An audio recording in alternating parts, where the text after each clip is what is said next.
Hello guys, welcome to my new video, and I decided to continue the Resto Shaman research in 9.2 and basically test out the new changes, the new tiers, the Venthyr legendary buffs, and how do they appeal or how do they play for me in Mythic Plus dungeons. So a lot of this is going to be PTR Mythic Plus dungeon testing. You have to keep in mind Mythic Plus dungeons do not have a new seasonal affix attached to them, so you don't have the anima powers, which is going to create a different overall DPS, it's going to create a different overall feel of the dungeons. Secondly, I really strongly considered not releasing this video because so far double legendaries are not available on PTR, which is a big point of interest for a lot of people when it comes to creating builds for Resto Shaman in Mythic Plus for extra DPS.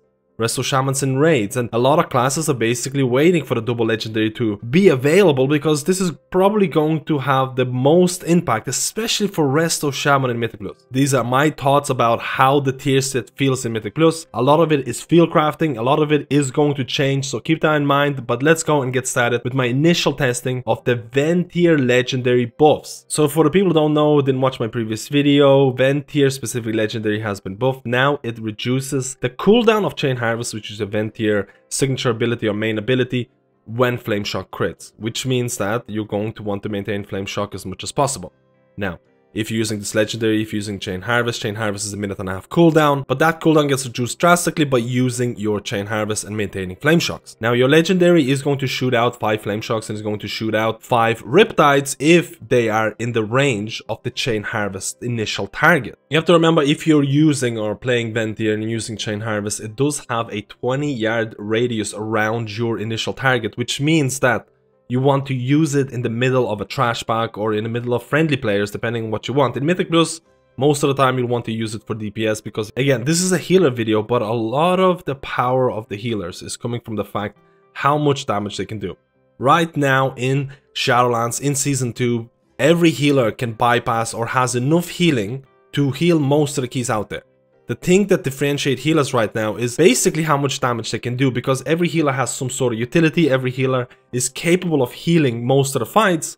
So what is the biggest difference when it comes to DPS between certain healers? There is a big gap between Resto Shaman and Holy Paladin, and that is looking to be, again, this is an early prediction based on what I'm seeing in 9.2.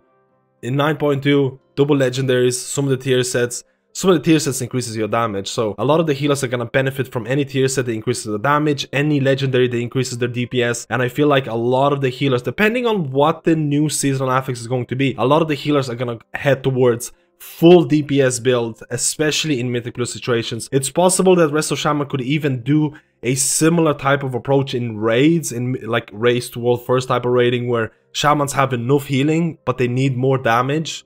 So it is a very interesting shift in the healing perspective in World of Warcraft over the last couple of years. So you can see here some of the footage that I'm doing in like plus 10 Sanguine Deaths. Now the reason I was doing it at plus 10 because I was really scared of the Mythic Plus balancing. Last time I did a plus 15, it felt like a plus 20, maybe even higher, and it can cause a lot of problems, but it seems that the scaling has been fixed and a plus 10 was really easy, and it was not a good testing for my Venthyr Resto Shaman because you have to make sure, or you're gonna get the most benefit out of the mobs that live long if you maintain Flame Shock on them. If the mobs are gonna die instantly, you're not really getting a lot of value out of this. Then we moved into 15 Mist of Tierna's Sight, which gave us a bit better look of how Venthyr might play out. You'll notice me using Chain Harvest pretty much on cooldown, trying to get fine Flame Shocks on enemy targets, trying to get Riptides if people need healing.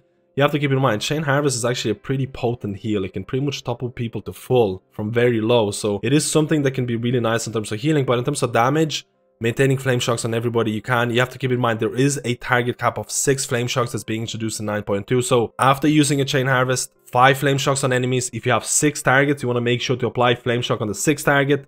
If you don't have Chain Harvest available, if it's on cooldown, the biggest differentiating factor in terms of the gameplay, far more emphasis on maintaining a Flame Shock. You should be doing that anyways, but spreading Flame Shocks on enemies at all times, the second that your Flame Shock is available, is very important with this build, because you have to remember, Flame Shock crits are going to reduce the cooldown of Chain Harvest, and in this video, I was using Wasteland Propriety, which is one of the soul binds for Venthyr. When I use Chain Harvest, I'm giving versatility to people around me, which again is going to increase the damage, but it's very hard to provide an initial value for that ability, because it really depends on how other classes react to versatility, whether it's going to be used during their cooldowns and things like that. So there is a lot of hidden potential to this playstyle, but overall I felt Venthyr was, again, not a huge differentiation between the gameplay. A lot more emphasis on Flame Shock. It's interesting to see Venthyr getting buffs because Kyrian Vesper Totem has been so dominant in Mythic Plus, which leads us to the Vesper or Kyrian testing in Necrotic Wake. So I tried the Kyrian Vesper Totem build with the 2-set and 4-set bonus, and I tried something very different. I don't recommend people to try it. I did it just for the memes, just to try it out if it was possible, and I was trying to run a build where I would just use Vesper Totem and I would just spam Chain Heal. Now, with the 2-set and the 4-set bonus, your Chain Heal crits are going to reduce the cooldown of your totems that are on cooldown. Basically all of your totems. So this actually works with Vesper Totem. And my initial expectation was, hey, why not try this insanely cheese build where I just press Vesper Totem and I just spam Chain Heal, and all of those Chain Heal crits are going to go into Vesper Totem, which is going to reduce the cooldown, and my uptime of Vesper Totem is going to be insane. This gameplay is absolutely degenerate, and I don't recommend anyone to do it. I just did it for the funs.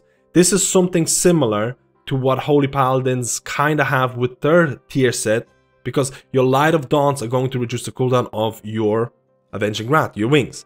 So a lot of the times in Mythic Plus PT or testing, even outside of combat, Holy Paladin would build up their Holy Power and use Light of Dawn on people, even when they're full HP, just to get lower cooldown on wings for the next trash pull. And it felt pretty bad, and I was trying to do the same thing with Resto Shaman, where I would just spam Chain Heal to try and get my Vesper Totem for the next trash pull, and honestly it was really bad. It felt really terrible, and I don't think this is going to be a playstyle that people do. I really hope it's not going to be, because you're basically punished by using any of the totems, because if you use any totem, then that means your Chain Heal cooldown reduction is going to go into something like Capacitor Totem instead of Vesper Totem. So this brings me back or into a section about the tier set and 4-set. How does it feel? I have to say that the 4-set and the 2-set bonus in Mythic Plus felt a little bit lackluster, and I said this in my previous video. I don't think it's going to be that impactful in content where healers trying to maximize their DPS. Now, if you're running Kyrian, you'll notice that your 4-set bonus is going to reduce Vesper Totem, but having to cast Chain Heal in Mythic Plus feels kinda bad. Don't get me wrong, there's absolutely situations in Mythic Plus content where you can cast Chain Heal and people are grouped up and your Chain Heal bounces are gonna crit and they're gonna hit everyone, and it feels like a good time spent casting Chain Heal. There are situations like this, but a lot of the times, in my honest opinion, especially in hierarchies, if you're playing with a group that's organized, they won't be taking unnecessary damage, and the damage that they might be taking will require single target triage healing, true healing surge or something else. And it feels that spending such a long time on Chain Heal could be replaced with spamming Chain Lightning instead for extra damage. This is my initial expectation on or how I felt when running Resto Shaman in the new PTR, because I do feel Chain Heal is a long spell. It is somewhat niche, and the cooldown reduction can be very strong, but to some extent it's still situational based on what totems you have on cooldown.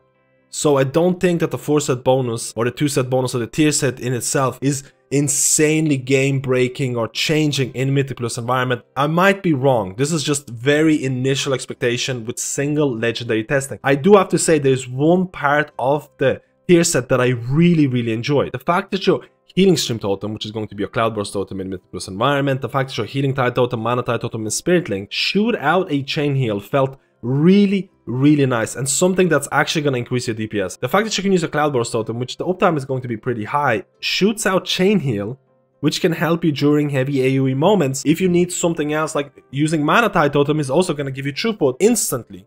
With one single click, you can go back to DPS. You can go back to your Lava Bursts, Flame Shocks, Lightning Bolts, Chain Lightning, whatever. Now, using your totems, you have a select number of totems. Those totems will shoot out Chain Heal, give you HPS, and give you more time to go back and add additional DPS to mobs or bosses. And that actually felt quite impactful. It felt really nice. It felt really interesting. The fact that you can use these totems while Cloudburst is up and Chain Heal goes into your Cloudburst, this gives you quite a bit of downtime that you can use to improve your DPS, and I really like that aspect of the tier set, and I felt that aspect of the tier set was quite strong. Don't get me wrong, there's probably going to be certain aspects, like for example, if you're doing Mr. Tenor first boss and you need to use Tremor Totem, and you can only get one Tremor Totem because depending on your DPS and things like that, you can now use your Chain Heal to reduce the cooldown of Tremor Totem, so you can have Tremor Totem possibly for the 2 fear stages if they do happen.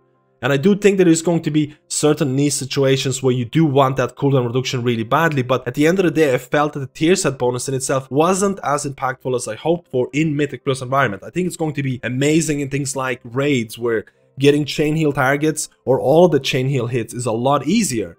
So this is something that I felt when testing Resto Shaman in Mythic Plus. I felt that the tier set was situational. I felt that there was certain aspects of the tier set, like the free chain heals that you get from the totems, was really impactful because it led to more DPS because you had more downtime, which is really, really important. I felt that Kyrian Vesper totem is still extremely, extremely strong in its current state. I'm not sure if they're going to nerf it, if they're going to do something with it, but Kyrian Vesper felt really good for your personal gain. The fact that they're buffing Venthyr is really, really warranted, because I do hope there's going to be more competition to Vesper totem in Mythic Plus environment. If you look at raids, a lot of the covenants in raids are actually perfectly viable for Resto Shaman coming into 9.2. So overall, my thoughts about Resto Shaman, I think they're in a good spot. I think the tier set is going to be more valuable in different types of content. I do think tier set will have certain niche value, or the cooldown reduction will have certain niche value in Mythic Plus. I think the free chain heals are really impactful. I think the fact that it reduces the cooldown of your Vesper totem is broken. Maybe it's gonna get fixed, I'm not sure. And I think Shaman is a really fun healer so far. I can't wait to test out double legendaries. A lot of people are talking about things like Skybreakers, Elemental Equilibrium for different Venthyr, Kyrian builds.